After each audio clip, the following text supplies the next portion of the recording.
que sur un mur oublié de la sacristie de la Chiesa Santo Leone Pietromontagna, Léonard ait peint un jugement dernier, qui, hélas, n'est plus qu'une étendue de maculature, à tel point que l'œuvre est indiscernable du mur de son atelier, qui servit de relais à son imagination pour projeter et réaliser tous ses chefs-d'œuvre, y compris bien entendu le jugement dernier. Les deux murs possèdent un certain intérêt du point de vue de l'histoire de l'art. Posséder le mur de l'atelier serait comme posséder la palette de Léonard, ou mieux, sa caméra obscura. On serait donc en possession d'un équipement artistique remarquable. Posséder l'autre mur, en revanche, reviendrait à posséder une œuvre d'art, réduite à un triste état de dégradation, mais qui malgré tout vaudrait encore des millions si seulement le patrimonio nazionale permettait son départ pour Düsseldorf ou Houston. Dans la mesure où nous savons qu'il s'agit d'une œuvre d'art, nous devons interpréter les taches et mouchetures, au contraire de ce qui se passe avec son pendant, même si, comme Léonard, nous pouvons utiliser ce dernier pour stimuler notre imagination visuelle. Interpréter signifie en fait entreprendre une restauration imaginative, tenter de redécouvrir l'identité des airs devenus amorphes sous l'influence de facteurs chimiques et du temps. Ce serait bien de disposer d'une esquisse, d'une copie d'époque, d'une description, n'importe quoi susceptible de nous aider à redécouvrir les intentions de Léonard. Il existe certes de nombreux jugements derniers, mais de quelle aide nous seront-ils pour celui-ci? Est-ce qu'il possède la diagonale morale tant célébrée de l'œuvre de Michel-Ange que les guides du Vatican ne se fatiguent jamais de tracer au bénéfice de l'édification des touristes qui la connaissent grâce à des conférences grand public sur l'artiste? Peut-on même être sûr d'y trouver la figure du Christ? Peut-être que Léonard avait exclu le fils d'une scène définie par la présence traditionnellement pesante du Père, ou alors peut-être qu'il ne reste plus qu'une moucheture de ce qui avait été un Christ remarquable, originalement minuscule par rapport aux dimensions du tableau, ce qui constituerait une anticipation supplémentaire apportée au crédit de Léonard, en l'occurrence l'anticipation de l'optique maniériste. Les interprétations n'ont pas de terme, mais cela est simplement dû au fait que de toute connaissance est hors d'atteinte. Si on dispose du type de connaissance requis, l'œuvre est dotée de son identité. Du même coup, l'interprétation de surface a accompli sa tâche. Il nous reste à répondre à l'œuvre, pour autant que cela soit possible, vu le triste état dans lequel elle se trouve. Il existe une esthétique des ruines et même des photographies défraîchies. Mais il n'y a pas de véritable esthétique des tableaux ruinés. Cependant, ce sont là des questions qu'il faudra soulever ailleurs. L'interprétation profonde n'est possible que si l'interprétation de surface a accompli sa tâche, de telle sorte que nous sachions ce qui a été fait et pourquoi cela a été fait. C'est alors que nous nous mettons en quête des facteurs déterminants profonds de l'action de Léonard. Le recours aux intentions de l'artiste se borne à individualiser l'interpretadum d'une interprétation profonde, mais les interpretatia nous renvoient à l'inconscient extravagant de Léonard, à sa situation économique ainsi qu'à la sémiotique de l'embellissement dans la culture florentine. Donc à la question de savoir ce qui titilla l'intérêt des Médicis plutôt que les combats de coq, et ainsi de suite à volonté. L'interprétation profonde et sans fin, peut-être parce que les sciences et même les sciences humaines sont sans fin, car qui saurait dire quelle structure profonde l'avenir nous révélera? Les intentions de l'artiste n'ont rien à voir avec celle-ci. L'interprétation de surface doit être scrupuleusement historique. Elle ne peut renvoyer qu'à des possibilités que Léonard aurait pu reconnaître et doit s'abstenir de lui attribuer une connaissance des sciences humaines à venir. Il ne pouvait connaître le livre d'Eisler ni la théorie dont celui-ci se servait, mais cela n'exige pas qu'on se réfère à l'autorité de l'artiste. Enfin, l'interprétation profonde admet une certaine surdétermination.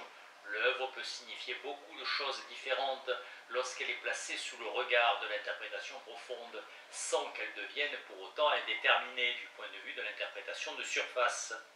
Comme la philosophie d'une certaine manière, l'interprétation profonde laisse le monde en l'état. Sa connaissance n'entre par ailleurs en rien dans notre réponse aux œuvres, sinon dans la mesure où cette réponse elle-même est soumise à une interprétation profonde. Lorsqu'il nous conseille de laisser les œuvres parler pour elles-mêmes, ceux qui s'élèvent contre l'interprétation s'élèvent en fait contre l'interprétation profonde. Ils peuvent difficilement s'élever contre l'interprétation de surface, dans la mesure où, à moins de présupposer l'accomplissement de celle-ci, nous ne pouvons même pas identifier l'œuvre et encore moins la laisser parler. En l'absence d'une interprétation de surface, le monde de l'art n'est plus qu'une collection de toiles ruinées et de murs maculés. Bien entendu, on peut difficilement résister à la tentation de s'interroger sur le besoin de purification rituelle qui a dû pousser Léonard à transcender les tâches et à les transfigurer en œuvres d'art, l'amenant donc à se demander ce que les tâches signifiaient. De même, il est difficile de ne pas opposer son travail à celui du peintre américain Maurice Lewis, dans les œuvres duquel les tâches restent des tâches et résistent même à leur transfiguration en voile, exprimant éventuellement ainsi quoi? La haine du gras, une pulsion de souillure, le désir d'éloigner la blancheur rayonnante de l'éternité. Se poser des questions de ce type revient à traiter les œuvres d'art comme Léonard a traité son mur souillé, à s'en servir comme prétexte pour une invention critique sans limite, le jeu profond qui se joue dans les départements universitaires de littérature et d'herméneutique. Langage, art, culture et texte. J'ai écrit ce texte en réponse à une invitation à la session plénière du Congrès mondial de philosophie qui s'est tenue en août 1983 à Montréal. J'étais chargé de parler en 20 minutes de l'art, du langage et de la culture.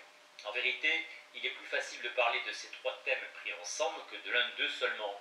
Je me suis facilité la tâche davantage encore en ajoutant un quatrième sujet, le texte. Il est repris dans le 7e essai.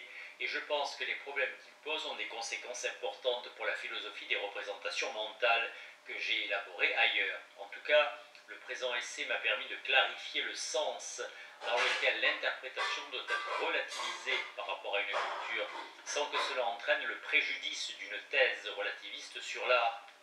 La localisation culturelle d'une œuvre fait partie des facteurs qui constituent son identité.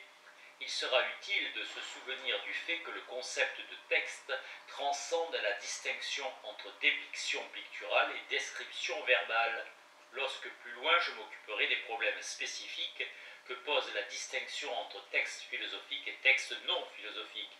Cela afin de m'opposer à l'assimilation de la philosophie à l'art. Grâce à Francesco Pellizzi, le présent essai apparu dans Res sous le titre Art et texte. Ceux qui étudient le zen connaissent sans aucun doute la série des 10 images du bouvier menant des bœufs en pâture des bœufs, qui fonctionne comme représentation séquentielle d'un itinéraire spirituel. La 8e image, figure 1, c'est un rond avec un espace vide à l'intérieur, leur est donc familière.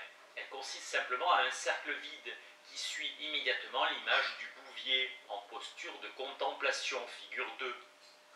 Un rond avec un personnage. Et précède l'image touchante d'un paysage dont la densité tient à l'absence de toute figure humaine, figure 3. Un arbre dans le rond, avec une rivière et un oiseau. Le cercle vide rend ambiguë la 7e image, du moins en un premier moment, puisque nous y trouvons un cercle dans le ciel. Il pourrait bien sûr figurer la lune, et cette lecture serait normale si on voyait l'image isolée. Mais il pourrait aussi représenter l'éveil imminent, le satori, qui est actualisé dans la 8e gravure. Pour aboutir à une interprétation claire, il faut donc déterminer si le numéro 8, en plus de sa référence manifeste, réfère intratextuellement, pour ainsi dire, à la partie correspondante du numéro 7. En tout cas, la 8e gravure est une image de l'éveil d'un certain vide. Mon ami défunt, Shiko Munakata, aurait dit qu'il faut distinguer entre le vide de la feuille de papier et celui de l'image. Mais le fait qu'il s'agit d'un cercle ne semble pas jouer un rôle cognitif, puisqu'il ne fait pas partie de ce qui est signifié.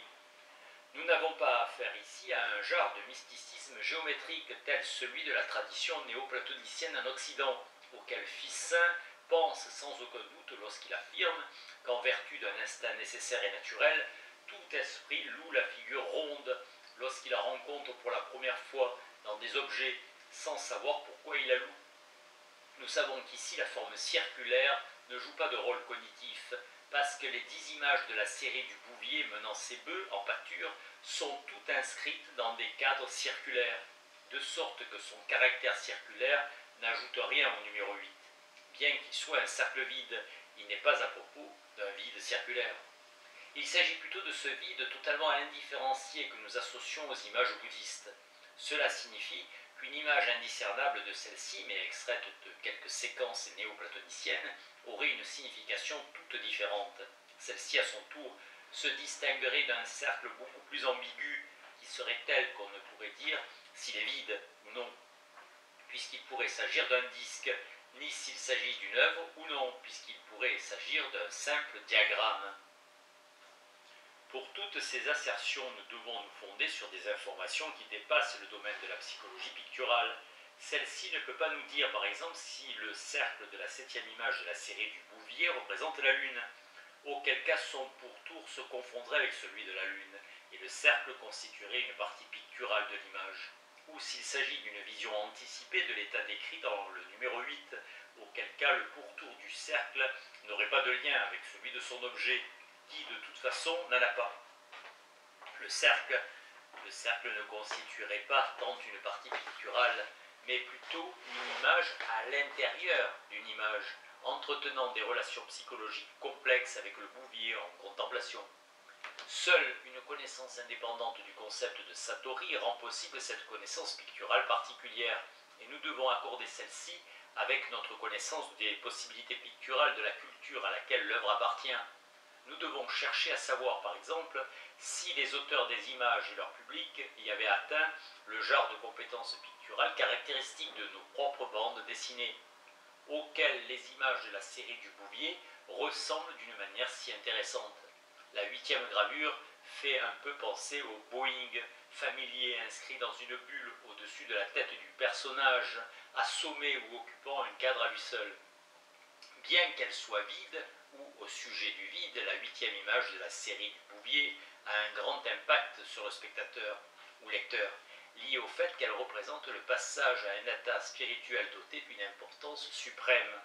Il me semble évident que sans quelques connaissances concernant la théorie de l'éveil et l'urgence qu'il y a de l'atteindre, ou encore si on ignore que, comme en témoigne la 9e image, il constitue un épisode dans la vie plutôt qu'un apogée terminal, on ne saurait ressentir la puissance de la 8e gravure, ou même y réagir comme à quelque chose de puissant. On pourrait la comparer à l'œuvre qui, à mes yeux, en est l'équivalent le plus proche dans notre propre tradition, à savoir le 12e panneau de la série en 14 panneaux, Le chemin de croix, de Barnett Newman. Ce panneau opère un brusque renversement des couleurs, comme si l'itinéraire, quel qu'il soit représenté par la série, avait atteint un point critique et particulièrement sombre, puisque c'est le noir qui y prévaut, alors que les panneaux précédents sont blancs, constitués, en fait, de la toile vierge traversée par des raies noires, ou des zips, comme les appelait Newman. Le noir du 12e panneau est trop dominant et couvre une plage trop étendue pour être considérée comme une raie, et d'un point de vue iconographique, il semble faux de parler d'un zip. Il est difficile d'imaginer une correspondance exacte entre les 14 panneaux et les traditionnelles stations du chemin de croix. Après tout, nous ne contemplons pas un dominicain, et Newman lui-même dit qu'il ne voulait pas montrer la terrible ascension de la Via Dolorosa. Malgré cela, il a pourvu les panneaux d'identification séquentielle empruntés à la tradition, et on n'est guère surpris d'apprendre que le 12e panneau est la mort du Christ. Ou plutôt, on n'est guère surpris à condition qu'on ait suivi la séquence, et qu'ensuite on arrive au 12e panneau, car il doit représenter le genre de changement d'état que la conception tout entière de l'histoire du Christ annonce comme une possibilité. Cette signification, et avec elle la puissance de l'œuvre, disparaît entièrement si nous isolons le panneau en l'imaginant séparé des autres, ou même si nous imaginons que tout en faisant partie de la série, il soit contemplé par un spectateur qui ne saurait pas qu'il s'agit des stations de la croix ou qui ne connaîtrait pas celle-ci.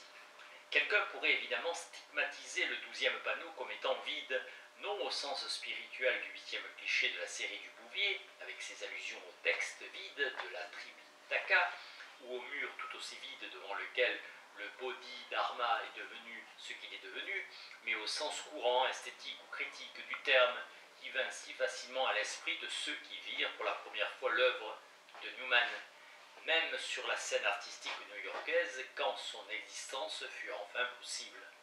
L'accusation serait d'ailleurs fausse à propos de cette œuvre particulière de Newman, même si elle pouvait être vraie à propos d'un autre panneau exactement identique à celui-ci, réalisé par Newman ou par quelqu'un d'autre, peut-être Clifford Steele, mais qui aurait une signification différente ou qui prétendrait, comme abstraction pure, n'en avoir aucune.